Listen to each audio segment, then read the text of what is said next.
Welcome, welcome, welcome.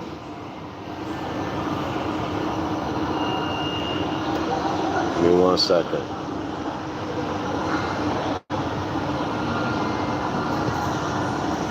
All right. So welcome, welcome, welcome, y'all. All right. This is the free astrotheology course. I'm Dr. Yasapa from Zion Law School. So I got about 1 hour. So let's put in a little work. All right. Let's pick it up on page 260.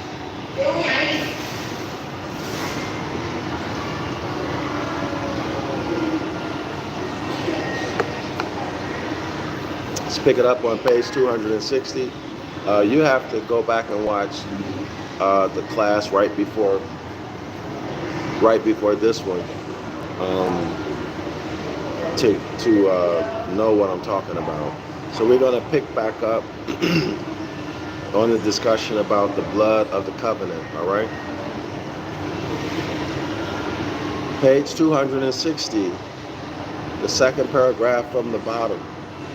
And the vintners, that is the winemakers, for those who tread upon the grapes to press their juice out, do every year trample under the foot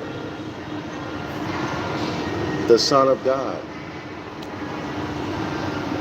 That is, or which means, of God, capital G-O-D, the true vine, or Bacchus, being really the offspring, gift, or S-O-N, son, of the S-U-N, son, in that constellation of Gab. Gab, of course, y'all, Gab, God, God, you can replace any vowel. Okay, you can also throw in a O, and God, you get good. Okay, or G-U-D, good. Okay, y'all? Delete one of those O's in good, you get God. G-U-D, G-O-D, G-O-D-D, God is good. Okay, Gab, which is March. But they never account the blood of the covenant with which they are sanctified, that is, or which means sunnified, if I may coin that word, says the author, to have sunshine put in them. So, from spring through summer, all the way up until the day of the autumn equinox. The day of the autumn equinox represents the point at which the grapes are fully mature. Fully mature means what? The point after which they rot. Right? The point after which they rot. So it's at that point of full maturity, which is the day of the autumn equinox. This is called the grape juice is called the blood of the covenant. All right. So what's happening from spring, summer, up until the day of the autumn equinox? The energy from the sun is being stored into the grapes. All right. It's being absorbed into the vine, and it is stored, the energy is stored in the grapes. So the grapes are what? Sanctified or sunnified, meaning they are storing the energy from the sun. Okay, y'all?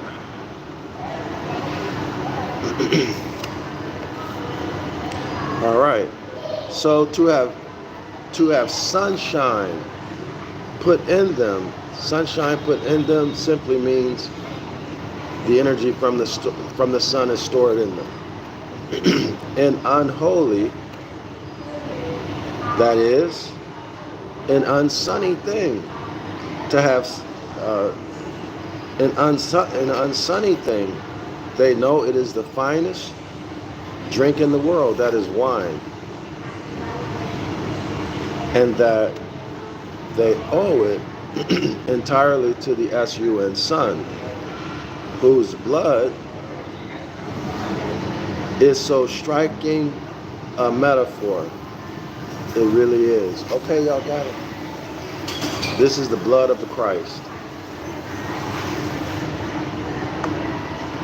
This is the blood of the Christ on the cross at the autumn equinox with the Virgin Mary, who is the zodiac sign Virgo, standing at the foot of the cross.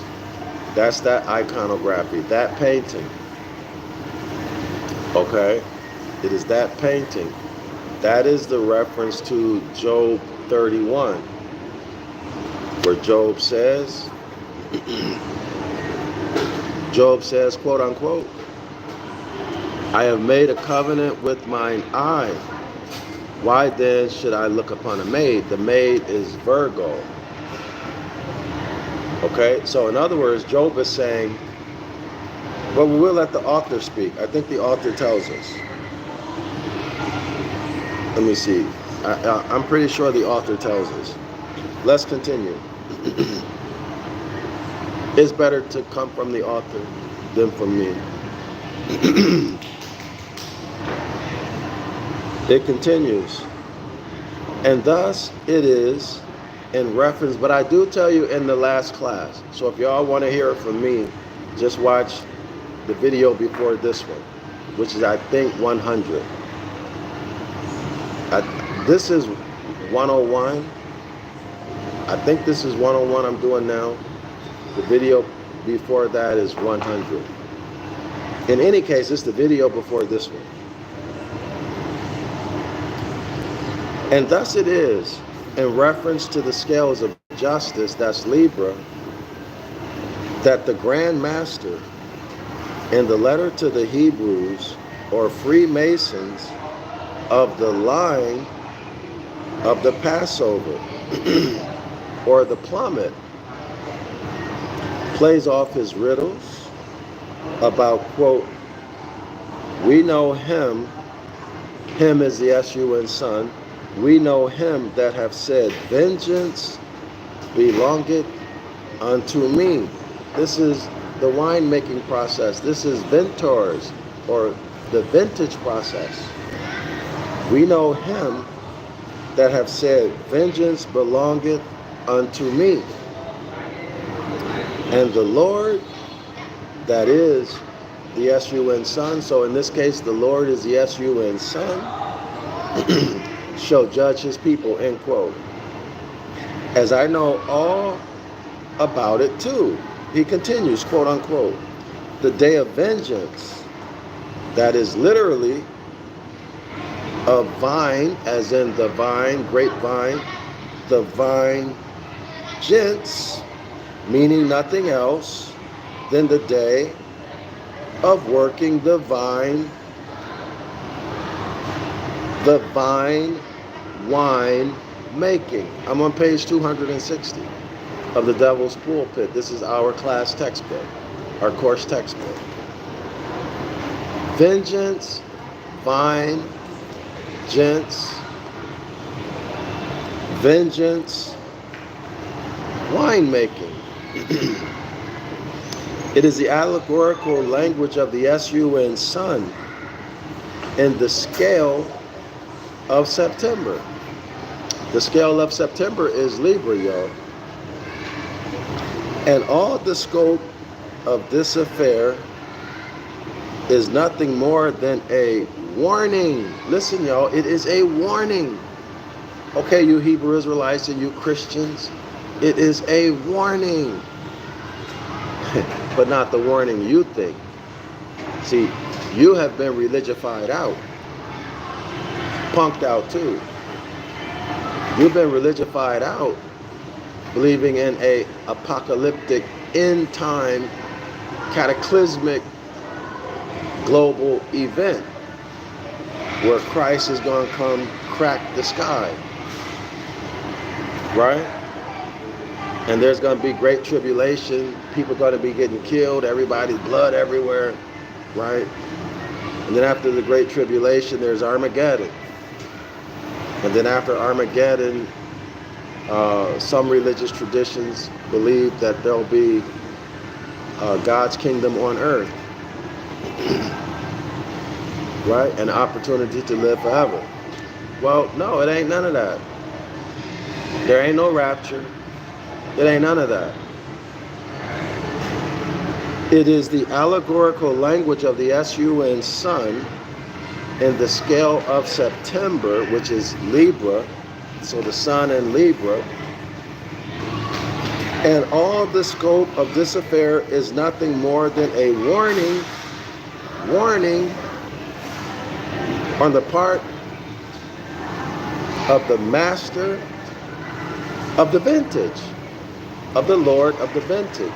See, the sun is the Lord, right, of all natural phenomena, of all nature. But then there's the Lord, or the boss man, big boss man, the boss of the company or house who's making the wine, the vintage. And he is giving a warning. Okay? So it is just a warning on the part of the master of the vintage to those who are employed in trampling underfoot the Son of God, trampling underfoot the grapes. Right? They're crushing the grapes to get the juice out. So it's a warning to those who are employed in trampling underfoot the Son of God to remember.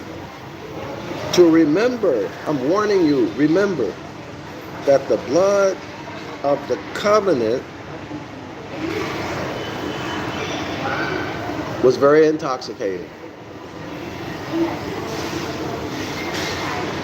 The blood of the covenant is very intoxicating. In other words, that blood of the grapes, when it reaches its full ripeness on the day of the autumn equinox, okay, is very intoxicating when you're making wine out of that. So while you're stepping on the grapes, okay, and let's say you're drinking some of the wine, okay, you better remember, don't get drunk up in there, don't drink too much. I'm warning you, don't drink too much. Maybe you shouldn't drink at all, even though it tastes good. Why? And if they should get so drunk with it as to fall into the vat, it would be a very dangerous thing. Yeah, you get drunk up in there, you're drinking free wine, it's delicious. Before you know it, you get drunk and then you fall off in the vat. Okay? That would be very dangerous. It might cost you your life. It is a fearful thing to fall into the hands of that fermenting God, right? The grape juice ferments to become wine. It's a fearful thing to fall off into that wine vat.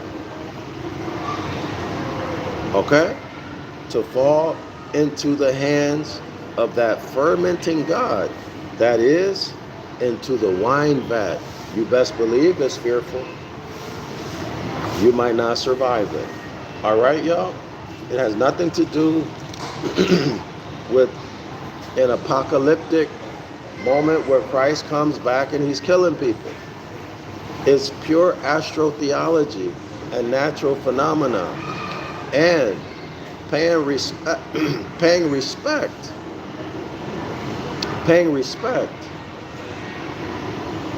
for having wine, being able to make such a delicious drink that keeps you warm in the winter, makes you feel good, so on and so forth. All right.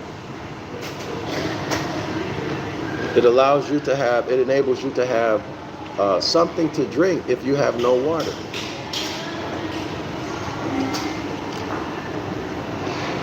All right, y'all? The Jews, now remember, this is not talking about a religion. The Jews, that's a degree in Freemasonry. It's Christians. What's the order, y'all? Christians. Give me 1 second. Christians, Israelite, and Jew. It's the third degree, at least in 1831. The Jews, in order of Freemasons, above that of Christians, but below that of Hebrews, Hebrews is the fourth degree, profess that the name of the supreme deity is unutterable. So y'all know they're talking about YHWH, the Jewish Tetragrammaton. Now in the last couple pages we talked about the Christian Tetragrammaton, which is the INRI. And we later found out that the INRI is none other than universal nature, or the SUN sun. All right? At the autumn equinox. That's on page 258. Okay, now let's get to the Jewish Tetragrammaton. Y'all watched the video I did about the Tetragrammaton, about atone, okay? The Tetragrammaton, the 4 letters, all right? The 4 letters, tetragram, grammars. Y'all do know that grammars are involved in casting spells, right? Aton, tetragramma, 4 letters. Aton, the Egyptian deity, the Cometian deity. Aton, Aten, etc. We've been through that. Watch the video. This is the God we're talking about right now. Excuse me.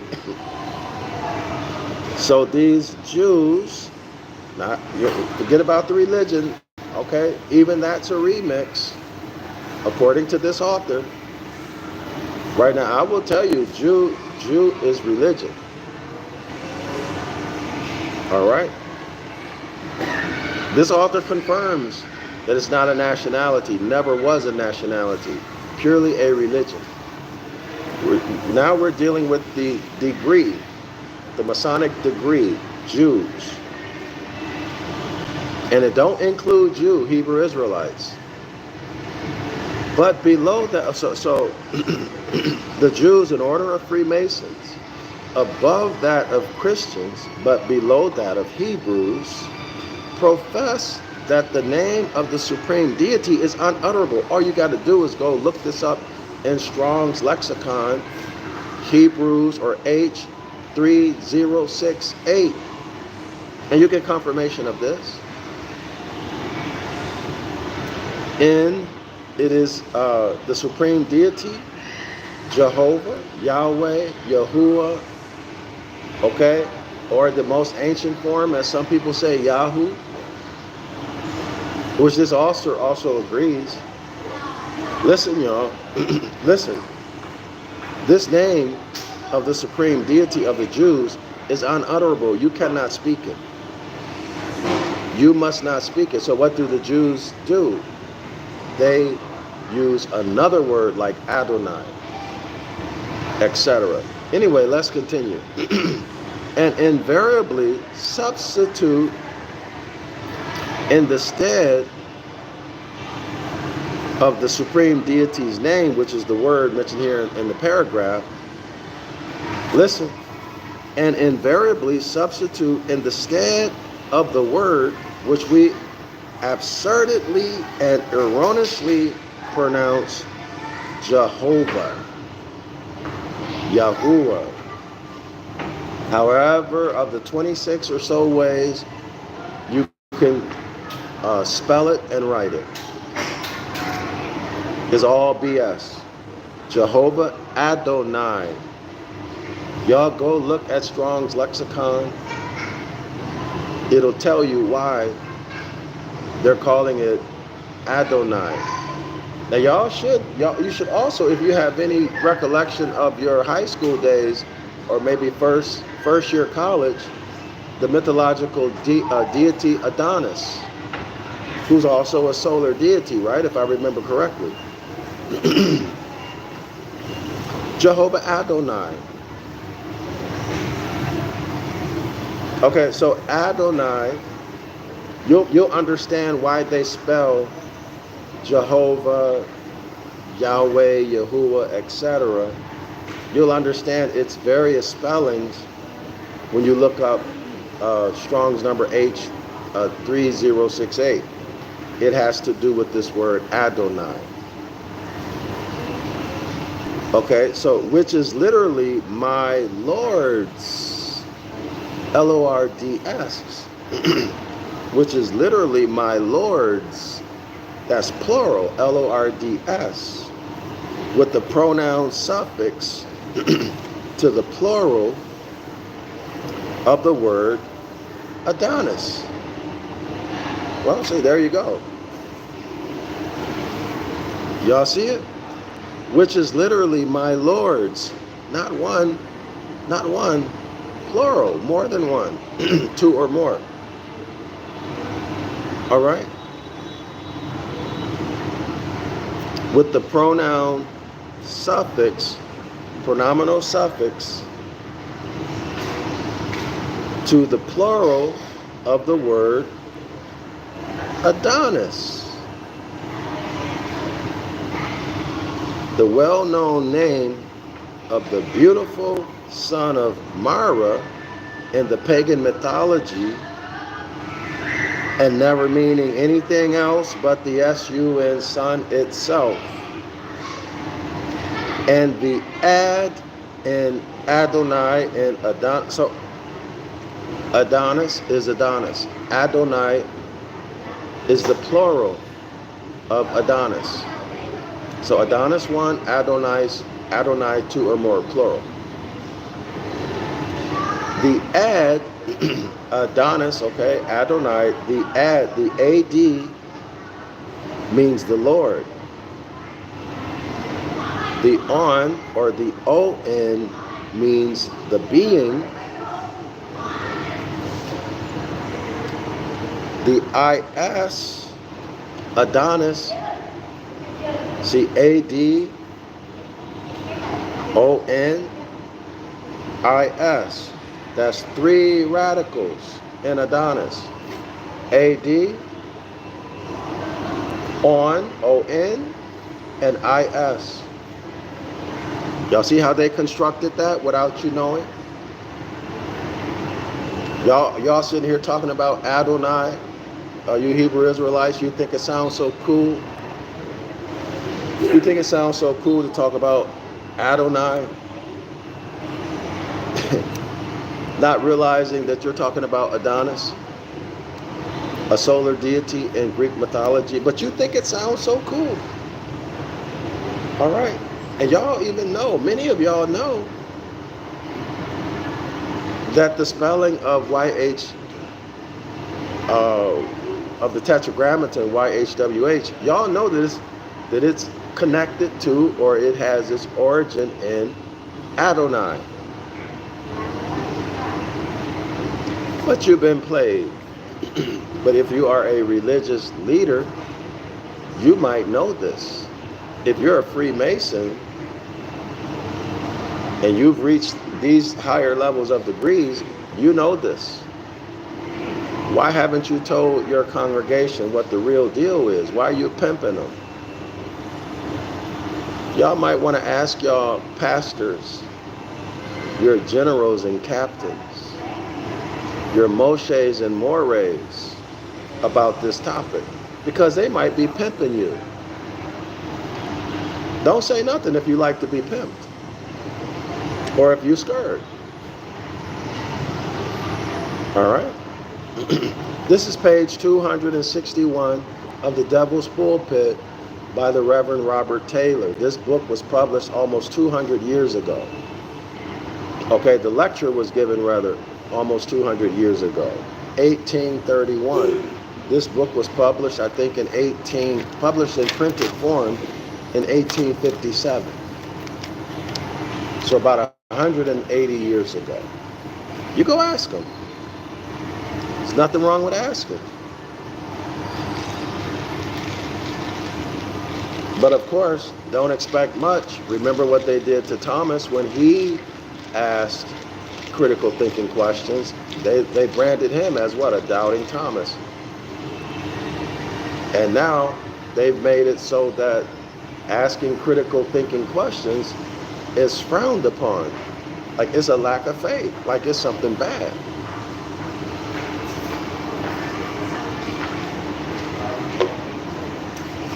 But I bet you if you were at the grocery store or at the mall and you bought something and you checked your receipt, I bet you'd be asking questions about your receipt, wouldn't you? Nobody's saying that that's bad or that's being a doubting Thomas.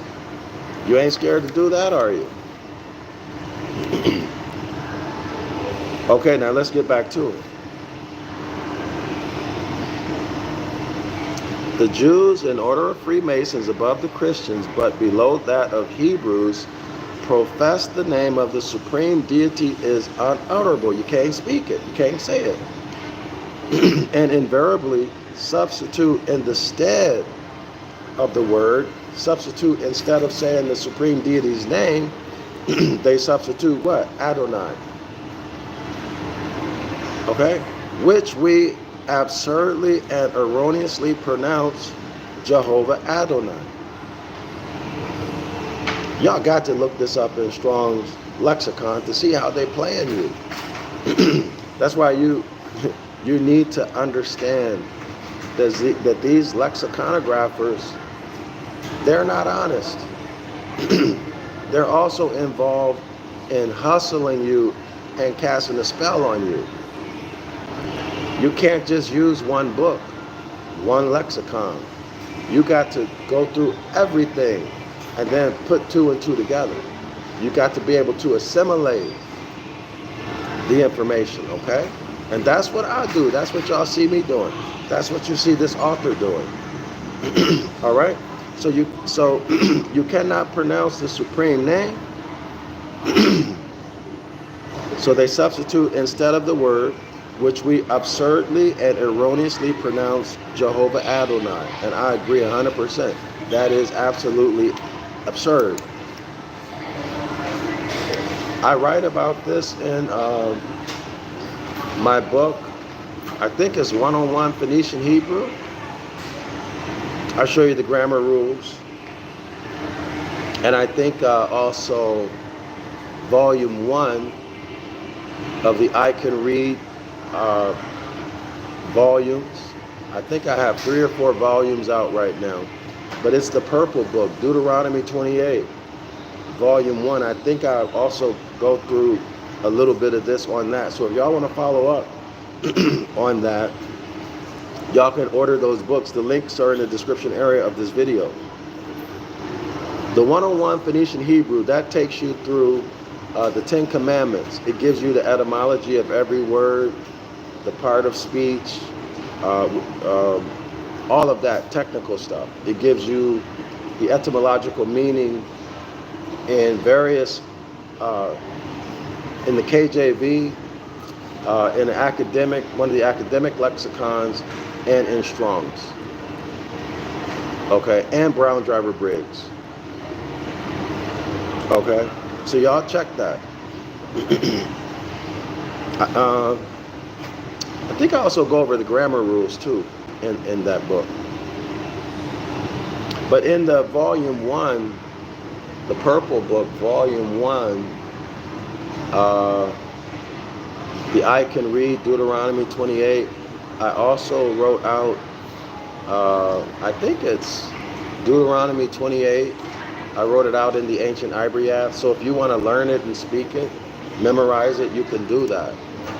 It has the Ancient Ibaryath words, using the Ancient Ibaryath pictographs, also the transliteration so you can speak it, and also the English meaning. It's very useful, okay? But the brown book, the 101 Ancient Phoenician Hebrew, that's going to take you through the Ten Commandments. Okay, you can get a good study of the Ten Commandments. All right, now let's continue. We go back to this farce about the Tetragrammaton YHWH and its pronunciation as Jehovah and then a Jehovah Adonai. It's a farce. So this Jehovah Adonai, which literally means my lords. Now y'all, isn't that Baal? Isn't that Baal? Absolutely. If you were thinking that, you are correct.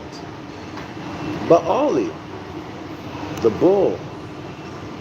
Yeah, the bull as in the zodiac sign Taurus, the bull. As in Adon, Adonai. When you look up Adonai, you're going to see that there are two uses of the word Adonai. I think it's Strong's number H 113 or 110, something like that. All you got to do is follow it in the Strong's lexicon. Look it up. Start at Strong's number H308. I teach this in my class. I haven't taught it in a long time. Actually, a couple years, I think. It's so basic and fundamental. There are two uses or two meanings. One has reference to men, and the other has reference to a deity. So when it references the deity, it's pointing to Yahweh or Jehovah. Okay? And then you just follow that on over to Strong's number H1180. It's going to tell you that Baali is a symbolical name for Jehovah. So now you have been worshiping the deity Baal all these years.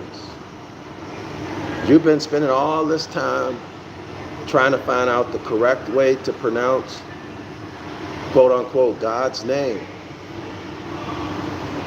All right? And you think it sounds so cool, Yahoo, Yahuwah, and all of this. You think it sounds so cool, but you've been played. You've been played like a cheap violin.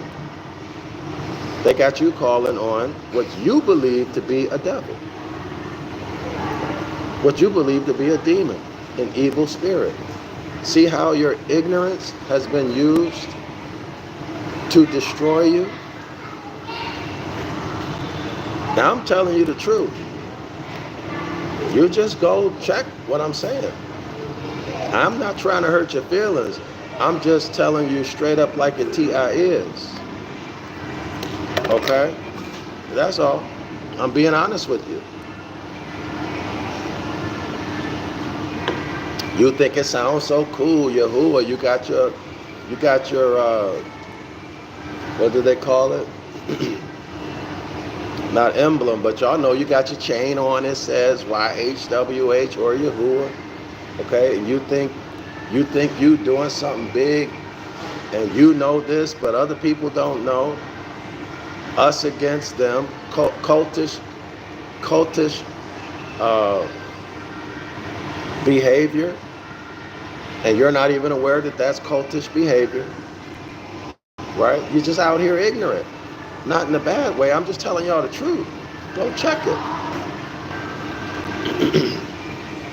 And you're proud. You've been taught, conditioned, indoctrinated to be proud of worshiping a demon according to your own doctrine.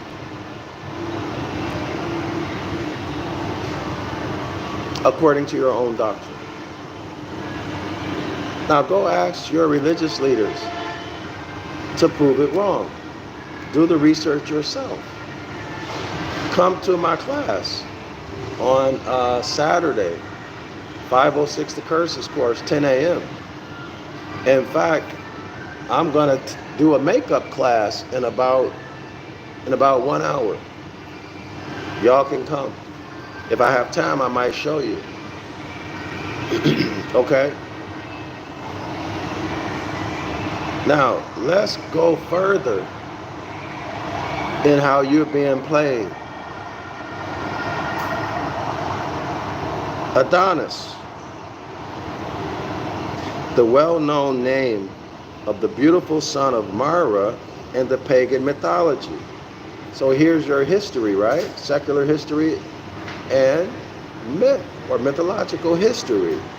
Remember the trinity of gospel busters? There's what?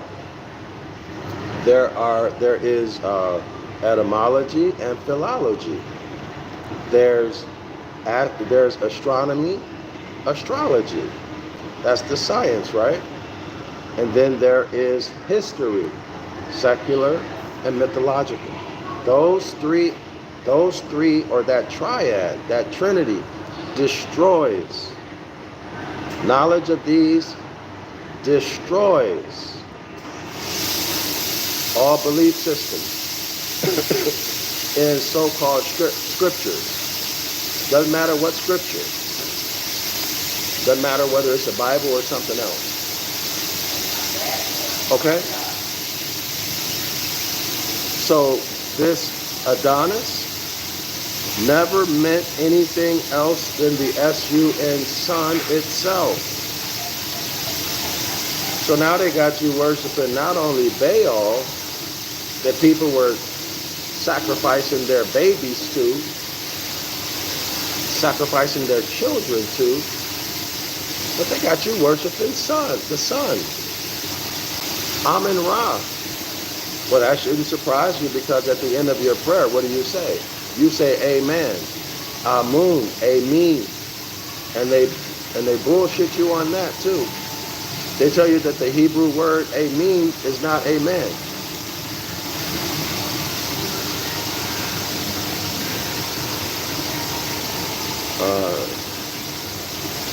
So I stumbled onto this amen.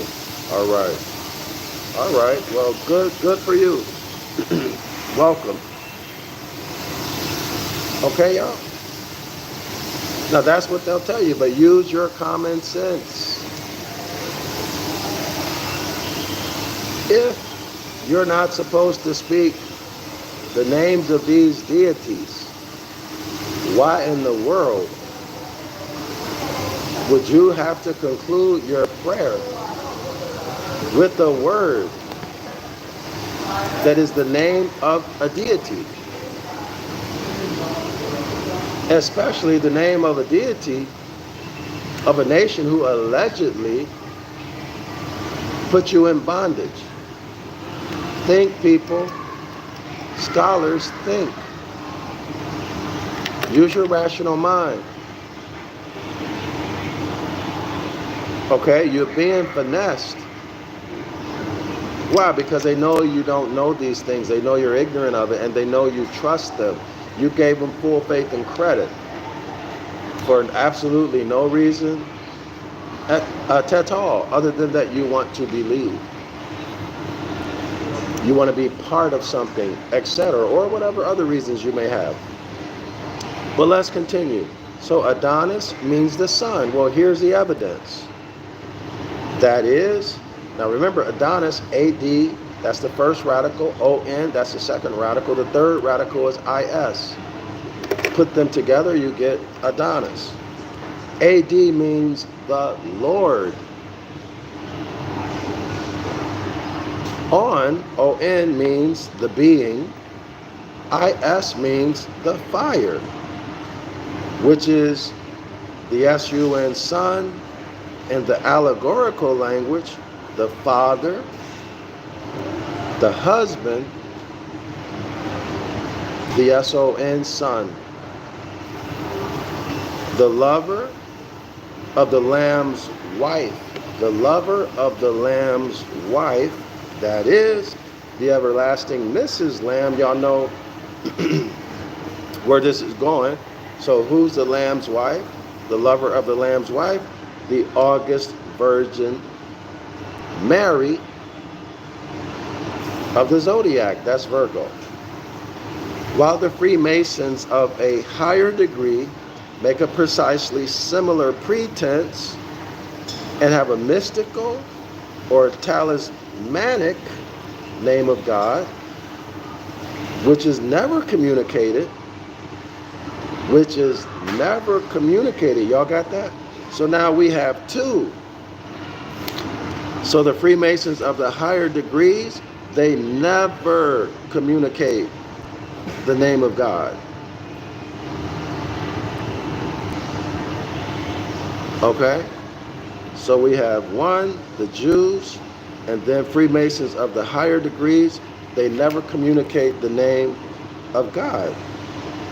Okay? So it says here, it says, while the Freemasons of a higher degree make a precisely similar pretense, so they are shamming you, and have a mystical or talismanic name of God, which is never communicated, but to the very highest of the craft.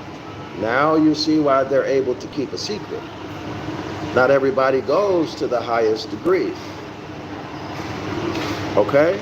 So if you're below, if you're not in the highest degree, well, guess what? You don't get this information. It's not going to be told to you. So you're not going to have the opportunity to tell someone else. Okay? So the secret, they have mechanisms in place to keep the secret a secret. All right? It continues, which they are not allowed to utter. But I will. The author tells you, he's going to tell you. Well, he knows because he made it to the highest level, as he proved it to you in, I think, video number 99. Okay? Y'all can read this for yourself on page 257. He made it to the highest degree. He was one of 3 people in 1831 in England who were at the top, okay, the highest degree. Now let's continue. So he says, I'm going to tell you the secret, the name of the supreme deity. He says, I'm going to tell you. They won't tell you, but I'm going to tell you. I hope y'all want to know what the name of the supreme deity is, and of which they themselves don't know the meaning, and I do. Okay, again, go to page 257. You'll see why he knows. As you find the Hebrew or third degree Mason, Paul, so Paul was a Hebrew, which is third degree Mason, in 2 Corinthians chapter 12, verse 4, describing himself as having been caught up into the third heaven, where he heard, quote unquote, unspeakable words, which it is not lawful for a man to utter. So he heard the name of what? He heard the name of the supreme God, which you should not utter to anybody who hasn't achieved the highest degree, as we just read. Not lawful for a man to utter. I shall be damned if I utter it. So obviously the author ain't scared of these gods, right? And neither should you be. But since it comes to that I'll be damned if I don't, so y'all see that? The author is showing you that he acknowledges that he has a responsibility, a fiduciary responsibility to tell you the truth. If he holds back, he's committing fraud, because you have a right to know this information. Don't they call themselves public servants, y'all? Ambassadors of Christ and all of that garbage.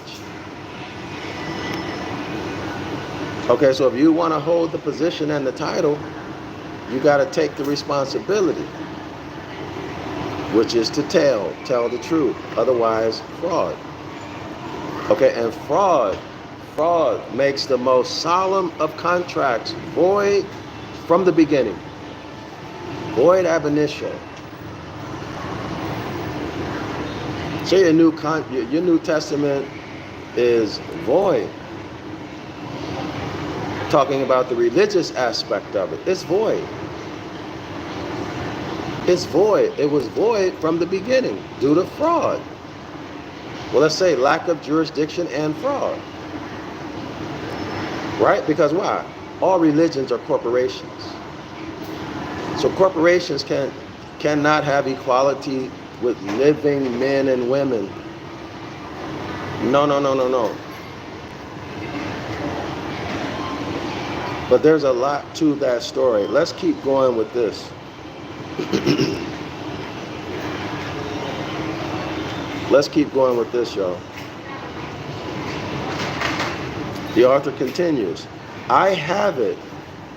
The great secret is here. Are you ready, scholars? The great secret is here. I'm bursting to let it out. Where is the devil?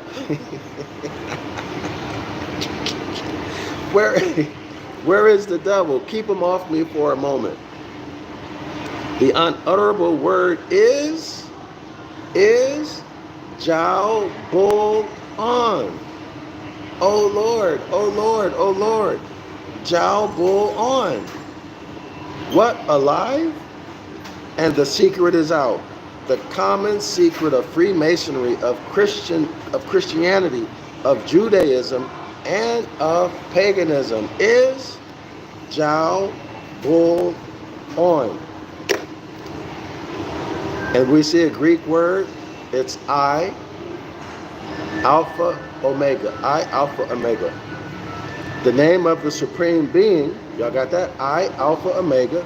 The name of the Supreme Being as uttered from the sacred tripod of the Delphic Oracle.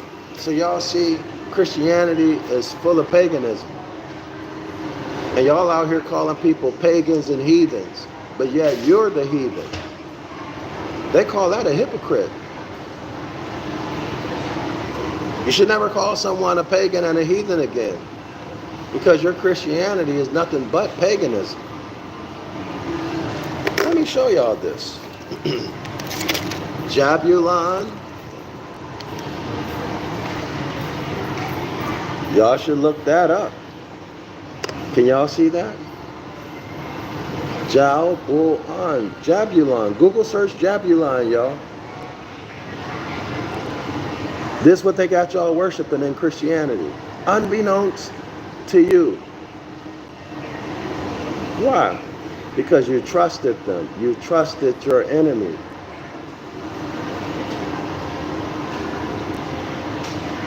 Okay? That's why they call Christians children and babes. Because you trust your enemies.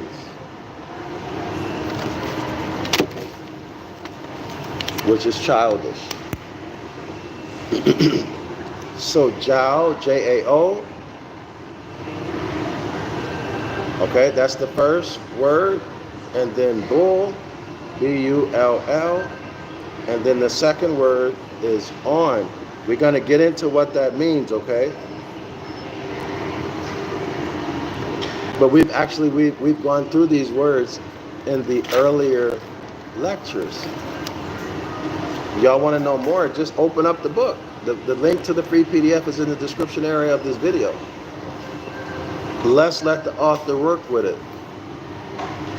He continues, I pronounce, I, Alpha, Omega. I pronounce, he's telling you. I'm telling you. I, Alpha, Omega is the name of the Supreme Being. I, the symbol of unity in number. Listen, y'all, the I is a symbol of unity in number. Alpha and Omega, or A and O, means the first and the last, the beginning and the end, which was and which is to come, quote unquote, the Almighty. Rule, that's R-U-L-L. Rule, R-U-L-L. Bull, B-U-L. Bowl, B-O-L-E. Disguise it as you will. Roll, R-U-L-L. Bull, B-U-L. Bowl, B-O-L-E. These are disguises. They spell it differently to disguise it, to hide it. Disguise it as you will. Utter or speak it in any tongue of all the people on earth. Okay? Speak it in any language on the planet. Its essence and significance, its essence and its meaning. That's talking about its what? Its etymology. Is none other than Baal. B-A-A-L. Its essence and significance is none other than Baal. Jabulon. Jabulon is Baal. Don't matter how you spell it. Don't matter how you disguise it. Doesn't matter how they disguised it in whatever language. It is Baal. Okay, Baal is a symbolical name for Jehovah, the Tetragrammaton. Strong's number H1180. Okay, you Hebrew Israelites? See how much time y'all wasted arguing over God's name? And you've been played with this concept of God? That's a whole other story in itself. God, Odin, Woden, Gut, Apollo, Jupiter, Hercules, and on and on and on and on and on. It's a verb transitive in addition to that. It is also what? Good. Just delete a zero. Just delete a O and you get God. It's also dog spelled backwards. It's also the dog star. It's just a mess when you deal with this word God, which has been used for the biblical Hebrew word Elohim. And y'all wasting time. Now, it's not your fault, but you've been trained and conditioned and indoctrinated to waste time. Spin your wheels like a little rat on one of those wheels is running, expending all of its energy. And when it's tired out, it ain't got nowhere. Still standing in the same place, just like you. And that's what they got you doing, you Hebrew Israelites and you Christians. You're just running on the rat, what is it called, the wheel? I forgot what you call it. You're just running in the same place, wasting time, chasing rabbit holes. That's all you're doing. As I hope you can see right now. You've been tricked into calling on what you have been taught to be demons. Y'all Google search Jabulon. Google search Baal. That's who you've been praying to and worshiping. That's why your life is effed up. Okay, so Baal is the name of the supreme God. When the covenant, remember covenant, the two equinoctial points, that is the vernal equinox, that's the spring equinox. Listen, y'all, listen. Listen. Disguise it as you will. Utter it in any tongue of all the people on earth. Its essence and significance is none other than Baal, the name of the supreme God, when the covenant, that's when the equinoctial point, when the vernal equinox, okay, that's the beginning of the year in modern astrology, when the vernal equinox was in the bull of the zodiac. In other words, when springtime began in the zodiac sign called Taurus.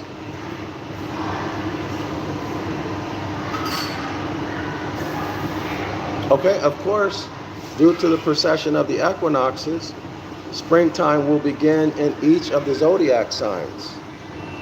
So this is where Baal comes from. Okay, this is the deity Apis. This is why in India they still worship the bull. All right, it continues. From whence the name of that sacred animal in our own language, English, to this day, the bull, Taurus the bull. When spring began in Taurus, spring now begins in Aries. Listen, y'all, and the radical on, the never varied Egyptian name of the sun, sun. On, turn the lights on. The sun, the Egyptian name, or the Kemetic name for the sun. Thus proving the sun to be as indeed it has been the great and only object of all religious worship. In other words, all the religions. Let's limit it to the West. But of course there are in the East, right? You'll see the sun behind, but I don't want to talk about that because of where I'm at. Let's limit it to the West. All these Western religions, they worship the sun. It's called astrotheology. This is why you always see Jesus with the what? What we were taught to be a halo, but it's actually the sun behind his head. Okay? So the sun, all the Western religions, all religious worship, the object is the sun. That's the God. And the science of the sun, listen y'all, the science, not the religion, the science of the sun or of astronomy, the interior and esoteric secret of Freemasonry. The science of the sun is the secret of Freemasonry. The science of the sun being the secret sense of all mysteries, allegories, and the sun itself, the object or the ultimate object of all religions. The father of all in every age, zodiacal age, in every claim adored by saint, by savage, or by sage. Iowa, that's spelled I-O-A, bull, B-U-L, or Lord. They're talking about Baal. This is Baal, Baali. Taurus. Well, when springtime began in Taurus. All right, y'all? So the secret of Freemasonry is what? The science of the sun. That again is what? Astrological phenomena, or the astrological sciences. Plain as day. Hence, astrotheology, you've been played, you've been ripped off. Okay? Count it out as a learning experience. Islam to all the Moors and Shalom. Thanks y'all for supporting my work. I really appreciate it. Links to my books are in the description area of this video. I welcome, and I want to say thank you for those who send in finance to support my project to write the book of the law in Ancient Ibaryath and modern English to restore the science of the sun. The astronomical sciences that are there but hidden, buried, hidden from you in English. Okay? And also the Hermetic laws and constitutional principles. All right? So I'm going to restore all of that and then remove the Jeremiah 8:8. I got to go in a second. The Jeremiah 8:8 lies and deceptions. All right? So thanks, everybody. Links to my classes, streaming and online, are in the description area of this video. Islam to all the Moors and Shalom.